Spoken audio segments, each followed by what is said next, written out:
Hello, and welcome back to Constitutional Fraud. I'm your host, William Toppi. In this episode, we finally come to the moment of truth. This is where we'll be filing our petition to Massachusetts Governor Maura Healey, seeking a pardon from a fraudulent conviction. Remember this, I'm not a lawyer, and I received no legal assistance at all in this filing, or in my case for that matter. So let's keep this in mind. In this episode, we will delve into the intricacies of the governor's new clemency guidelines and how they pertain to my petition. But beyond that, we'll explore a fundamental distinction, the difference between appointed officials like David Ricciardone and elected officials like Governor Maura Healey. Let's consider Judge Ricciardone's role in my case. As an appointed official within the judicial system, he wielded significant authority over my fate, much like the Parole Advisory Board will have in being the first to scrutinize my petition. And despite clear and convincing evidence of procedural violations and fraud, Ricciardone denied me a fair trial and perpetuated the injustice I faced. This highlights the inherent risks of entrusting crucial decisions to appointed individuals who may lack integrity, yet feel as though they have no accountability to the electorate and act with impunity. Contrastingly, Governor Healey holds an elected position, directly accountable to the people of Massachusetts. Her duty extends beyond mere enforcement of laws. She is entrusted with safeguarding the rights and well-being of the state's residents. Think of her as a guardian of justice in the state, responsible for ensuring that all branches of government, including the judiciary, operate with integrity and fairness, operate lawfully under the law. An illustrative example is the role of the governor in addressing systemic issues within the justice system. When corruption and fraud occurs, as evidenced by my case, it's ultimately the governor's responsibility to intervene and uphold the principles of justice. By wielding her executive authority, Governor Healey has the power to rectify miscarriages of justice and restore faith in the legal system. Consider this scenario. Imagine a community plagued by allegations of judicial misconduct and abuse of power. Despite efforts to address these concerns within the judiciary itself, progress is denied. It is at this critical juncture that the governor steps in, leveraging her elected mandate to investigate, reform, and hold accountable those responsible for undermining the rule of law. In essence, the governor serves as a beacon of hope for those who have been failed by the justice system. By exercising her authority, judiciously and impartially, Governor Healey has an opportunity to effect meaningful change and ensure that the principles enshrined in the Massachusetts Constitution are upheld. In my petition, I've encapsulated all the issues I've passionately discussed in this channel over the past 6 months. However, I'm placing particular emphasis on 2 key issues that are not only indisputable, but also egregiously illegal. Firstly, I'm addressing the alarming misconduct of my specially appointed counsel, Deborah DeWitt. Despite being entrusted with the solemn duty to defend her client, she shockingly referenced her own suppressed evidence against me, distorting the truth in a blatant act of fraud upon the court. Imagine a seasoned attorney holding a position as a board member of the Committee for Public Counsel Services, willfully deceiving the court and violating the very essence of justice. This egregious act not only undermines the integrity of our legal system, but also poses a threat to the foundation of trust upon which it rests. Secondly, I'm shining a light on the deceptive practices of Judge David Ricciardone, who assured me of adhering to established sentencing guidelines while blatantly disregarding them entirely. In a courtroom where truth and justice should prevail, Judge Ricciardone brazenly negotiated the terms of my sentence with me, violating procedural rules and laws governing pleas. This flagrant abuse of power, compounded by the complicity of both defense counsel and the Commonwealth's prosecutor, underscores the urgent need for accountability and reform within our judiciary. While my petition encompasses other instances of fraudulent conduct, these two egregious violations demand swift and decisive action. They epitomize the systemic flaws that continue to erode public trust in our legal institutions and compromise the principles of justice. It is imperative that these injustices are rectified to uphold the rule of law and restore faith in the integrity of our justice system here in the state of Massachusetts. And it's crucial to acknowledge the comprehensive scrutiny my case underwent, including 3 separate investigations by attorneys appointed by the Committee for Public Counsel Services. Among them was Aviva Gerucham, a prominent figure in the legal community, serving on the board of CPCS in Suffolk County and the Massachusetts Association for Criminal Defense Lawyers, MACTL.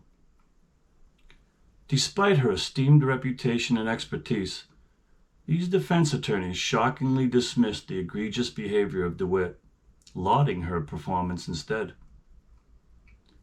DeWitt's reception of the Servant of Justice Award, amidst the pending nature of my case, highlights the stark contrast between recognition and injustice. CPCS's refusal to appoint counsel for post-conviction motions left me adrift in a sea of legal complexities, facing the very judge whose breaches of ethics and law tainted my trial.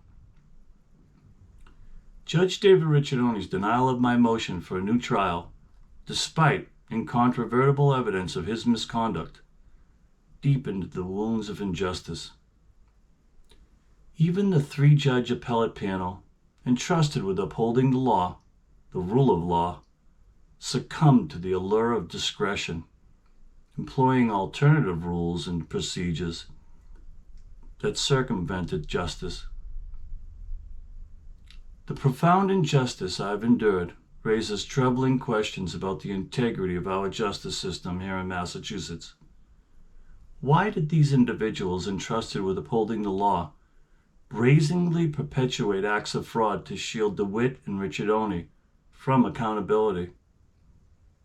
The lack of repercussions for their actions underscores a disturbing reality. Impunity reigns supreme within our legal institutions, emboldening perpetrators to act with impunity. Now let's take a look at the process of seeking a pardon. According to the official website of the Parole Board, quote, "To be granted a pardon, a petitioner must have demonstrated good citizenship as well as a specific, verified, and compelling need for a pardon." Unquote. The Parole Board composed of a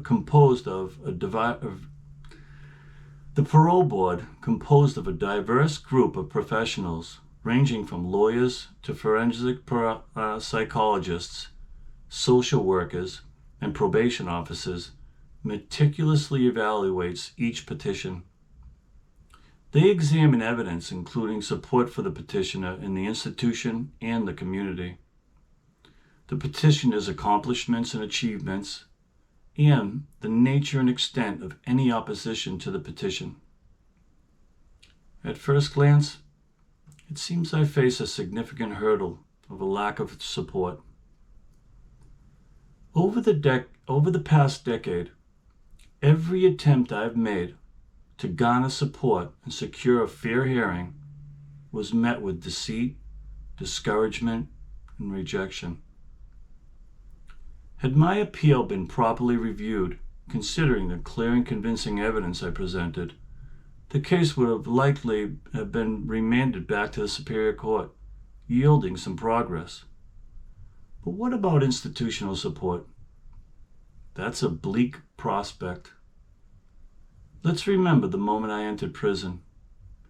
The minimus accompanying me was falsified, denying me access to rehabilitative opportunities and forcing me into a violent and hazardous environment at Concord State Prison. The lack of hot water and high tensions only exacerbated the situation. Eventually, when I managed to secure a transfer to a minimum security facility, I found myself at Concord Farm, adjacent to my estranged wife's workplace, where a restraining order was in effect. This put both her and our children in danger, tempting me to lash out. Given this backdrop, I anticipate considerable opposition to my position from the institution. Now let's delve into the next phase of the process. According to the website, quote, to determine whether a hearing is warranted, the advisory board consults the governor's clemency guidelines. This should be a beacon of hope for me, given the language in the guidelines. But my optimism hinges on the integrity of the parole board. And unfortunately, over the past decade, I've yet to witness a member of the judiciary or government exhibit the integrity outlined in this series and in the indisputable court records, documenting fraud in my case at every juncture. Nonetheless, Governor Healey's Executive Clemency Guidelines, issued on October 31st, 2023, underscore the critical role of clemency in the criminal justice system. Quote, the power to pardon a sentence serves as a fail-safe, preventing the perpetuation of injustice. Through clemency, a governor can rectify legal errors, address systemic wrongs, combat historical injustices, demonstrate compassion, extend mercy, promote equity, and confront racism, unquote. This opening passage of Governor Healey's guidelines holds the promise of the only glimmer of hope I have to rectify the injustices in my case and reclaim my rights. Even the prospect of a new trial, allowing the Commonwealth to prosecute under proper legal standards, would suffice. Yet my experience over the past decade have left me disenchanted. Guidelines in my reality hold no weight at all, while discretion reigns supreme. And discretion, in my experience, equates to fraud. Consider this. The board will be reaching out to the very lawyers, prosecutors, and judges who have systematically denied me my rights. These individuals are often politically connected, esteemed in their careers, and falsely perceived as paragons of integrity. In contrast, I am a modest, uneducated man, lacking support or financial means, burdened by a criminal record. Moving forward, the guidelines delineate three core factors. The first underscores that, quote, the governor views executive clemency as a means of addressing unfairness in the criminal justice system, unquote. The second emphasizes that, quote, the governor will use executive clemency to ensure accountability with compassion, unquote. Meanwhile, the third factor evaluates, quote, the character and behavior, particularly post-conviction behavior, of the petitioner, unquote. Further special factors applicable to pardons, quote, highlight that injustice itself is a weight to bear.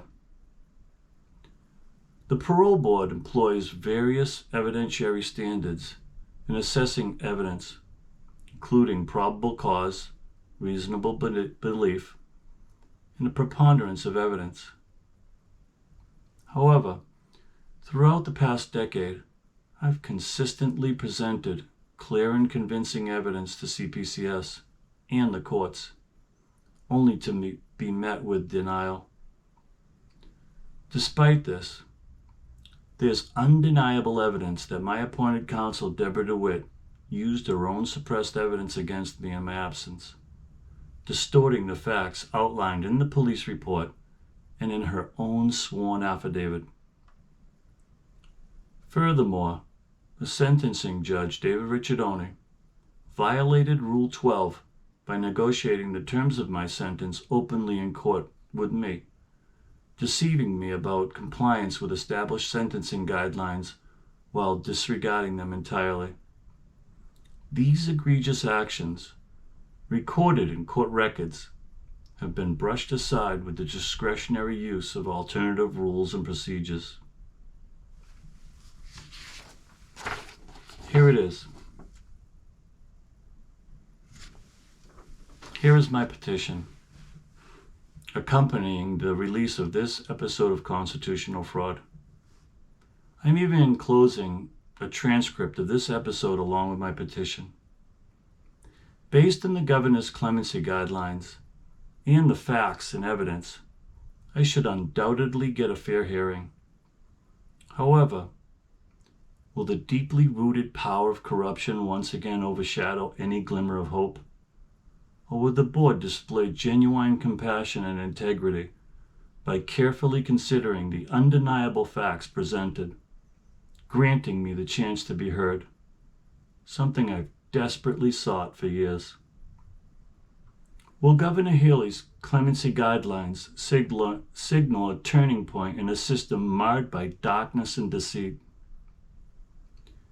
In a world where uncertainty and confusion seem to be unraveling the very fabric of our society, the integrity of our legal process and justice system can serve as a beacon of hope for us all and for future generations to believe in America and in our world. I'm your host, William Toppi, and this has been Constitutional Fraud. In our pursuit of justice, it should end here.